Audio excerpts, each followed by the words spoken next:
Well, hello to all of my methodical researchers out there. This is a video about researching municipal law. These are laws that are enacted at the local level via city and county governments, and this is an important source of codified law, but it is easy to accidentally neglect it, since it will almost never be the focus of your legal education.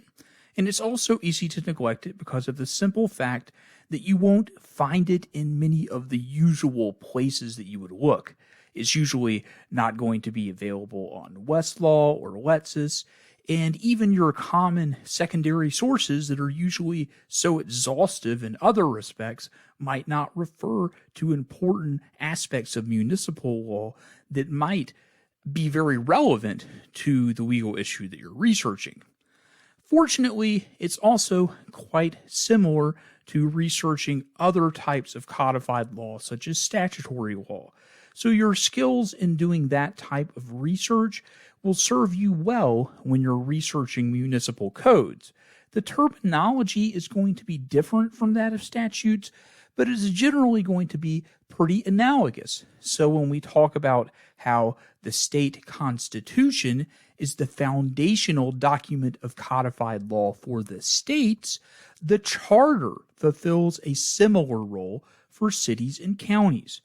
And instead of referring to the chief source of codified law as statutes or the statutory code, at the municipal level, we're going to call them the municipal code or ordinances.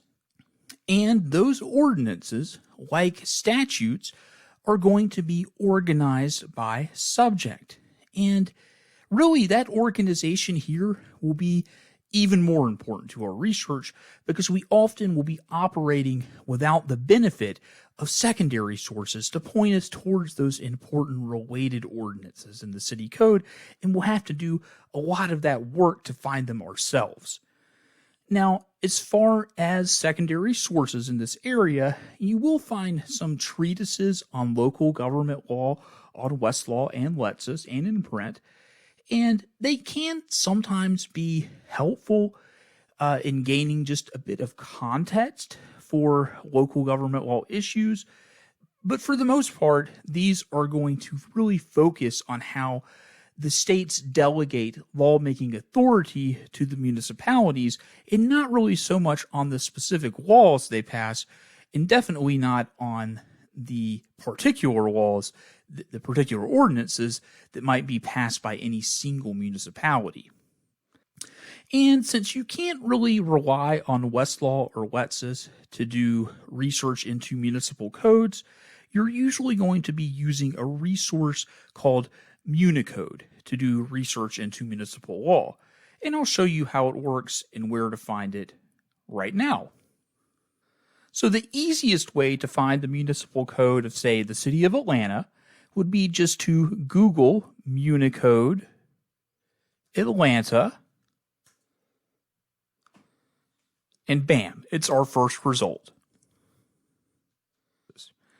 So on our front page here, we have first some information that tells us when this particular municipal code that Municode has was the last updated. And that's especially important. We want to make sure that we're working with an up-to-date version of the code and that our research reflects the most current version of the law. And to aid us in that, right below this date here, this updated date of July 24th, we have a list of ordinances that have been passed since that last update, and these aren't yet integrated into the code. They're kind of like the equivalent to the public laws that we discussed in our video of statutory publication. It's still something you would want to figure into your research to make sure that one of these doesn't affect the issue that you're finding in the code elsewhere. And here we have our sidebar with the table of contents. And we can see that just like the statutory code, usually, I'm looking at you, Lexis, starts with the state constitution, this municipal code is going to start with the analogous document for a municipality, its charter. And then it's going to move on to these general ordinances. And just like a statutory code again, we've got topical organization. Each of these chapters covers a different subject and gathers all of the ordinances on that subject. And we're going to need to make use of that in our research. In addition, we have several tables that can be really helpful, especially when we're doing more sophisticated research. In particular, I'd like to direct your attention to the state law reference table. And this can be very helpful. For each section of the Georgia Code, it's going to give us the associated ordinances that we would find in the code for the city of Atlanta. And this can be a really helpful shortcut for our research. It can really help us quickly find which ordinances are most likely to be relevant just based on the statute that is figuring into our research.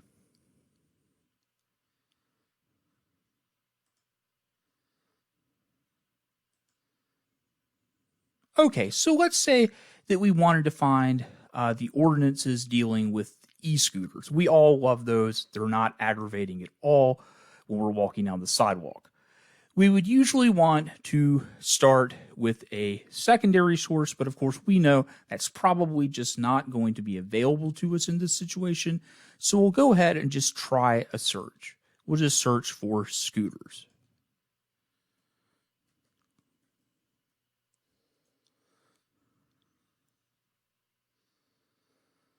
And here we go. Looks like we actually have some pretty good results here.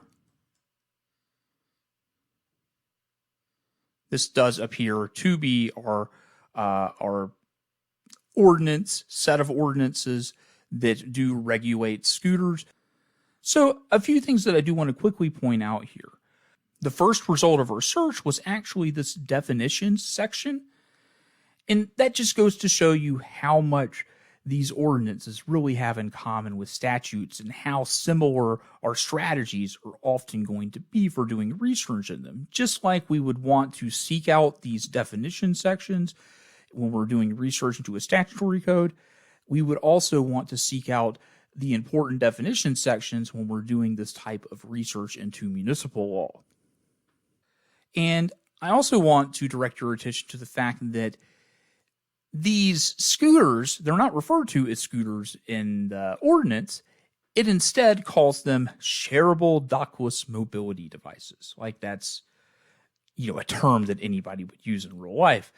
And the reason I mention that is that it does make it trickier to ensure that our research is thorough.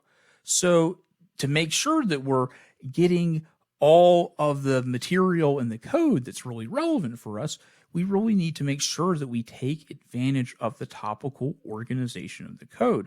We would want to make sure to carefully browse this whole article on shareable dockless mobility devices to see exactly what is going on here and what is going to be relevant for our issue that we're researching.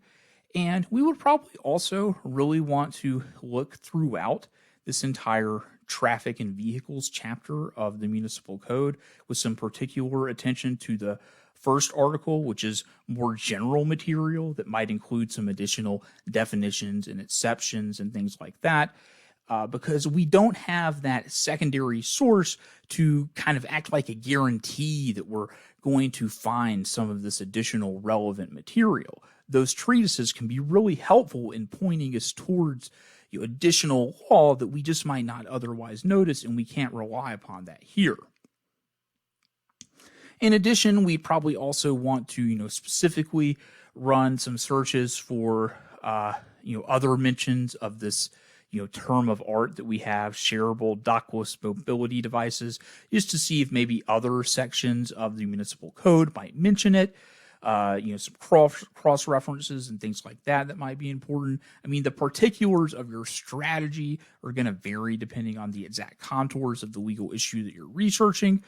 But I just want to note that it is really important that you browse and construct careful searches like this to ensure, very thorough research, since you can't rely on your secondary sources like treatises to gather these relevant materials from the different sections of the code. But yeah, that's municipal codes. It's not really a major focus of this course, but I do think it's definitely an underrated topic. You will mainly be using Unicode, and you're essentially going to be applying most of the same strategies you would use for statutory codes and other types of codified law, but there is that added hurdle of just not having many secondary sources to consult.